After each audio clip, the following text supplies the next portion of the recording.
Hello, everybody. James Teacher here from Jool, and today we're going to talk about part 2 of our history of everything based on Guns, Germs, and Steel by Jared Diamond. Today's the Great Leap Forward. Now, remember, we're studying history, so we don't know exactly when everything happened. This is very, very important. We might think, we know everything that happened. Well, we're very lucky because we're alive in the age of the internet. Information is everywhere. But in the past, nobody really knows. Nobody wrote anything down. The only thing we can study are bone fragments and things we find in the earth, buried deep under so much sedimentary rock and dust and sand. Now remember, last time out, we were talking about these ancient humans who were very, very, very basic, simple people. And something happened. One day, let's say Frank, the ancient human, this little boy, was looking at a piece of bone. Sharp. What can I do with this sharp bone? I could scratch my back. I could eat it. No, it's going to break my teeth. He decided, oh my goodness, I know what I need to do.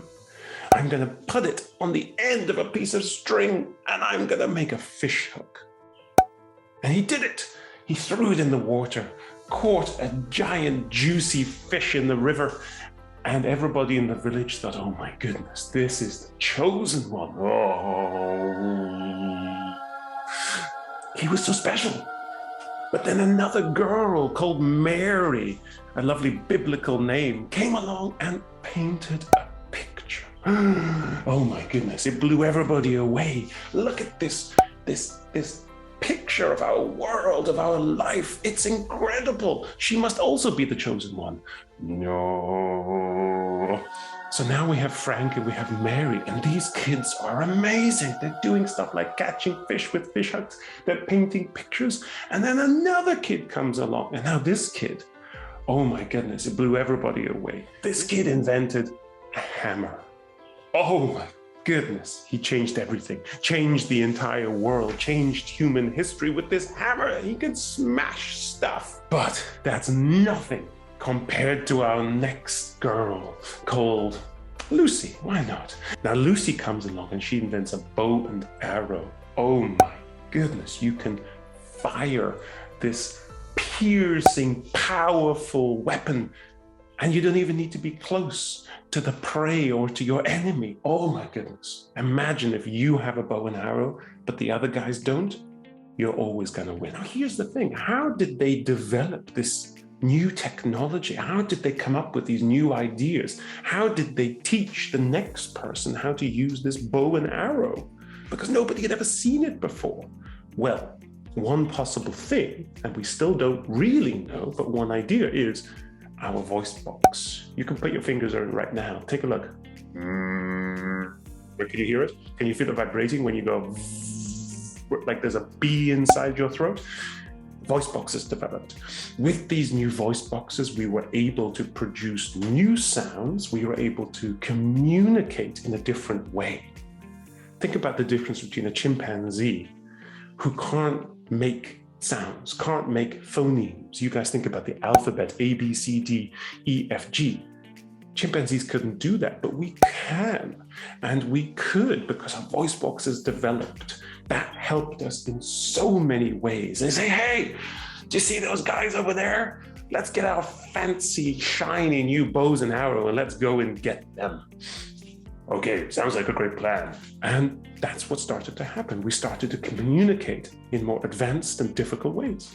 So these new developed, evolved humans with voice boxes and technology suddenly started to dominate everybody else. These Homo sapiens were unstoppable because they just always had a competitive advantage over the next tribe they met. You couldn't beat them. Now, these fancy, amazing, dazzling, genius new humans had a huge advantage over every other kind of human. So what did they do with it? Well, of course, they conquered the entire world. That's what they did with it. They took their fancy voice boxes and their bows and arrows, and they went walking like Forrest Gump. They just went, and they didn't stop until they had circled the entire globe, filling it with Homo sapiens, with voice boxes and technology that the other proto-humans could not defeat. And here's the really amazing thing. They were bored. They had brain cells rubbing together inside their brains. They could catch their food more effectively. They could forage for their food. They could grow their food. So they did it. And they still had extra time, and they got bored. And what do people do when they're bored?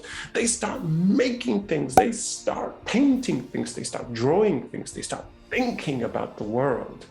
In the past, nobody really thought because they could only go about here.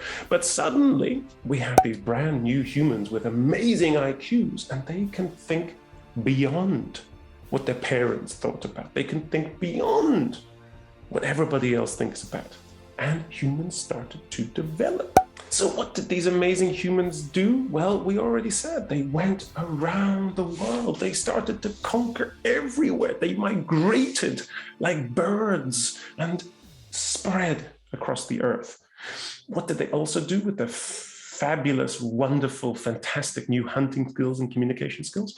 Well, they found the biggest, juiciest mammals, and they hunted them to extinction because they weren't thinking about the future. Oh my goodness, this is a very immoral act. I should not hunt this animal. No, they never thought like that. They thought, I'm hungry. Oh my goodness, look at that giant kangaroo over there. I'm going to kill it and I'm going to eat it.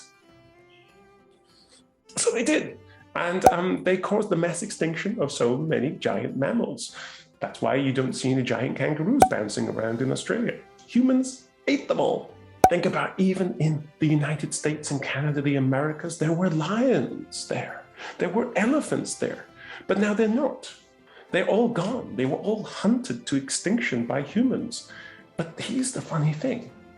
Why didn't cows disappear? Why didn't Eurasian mammals disappear? Well, there's a simple reason. These Eurasian mammals had grown up. They had evolved with humans. They were used to us.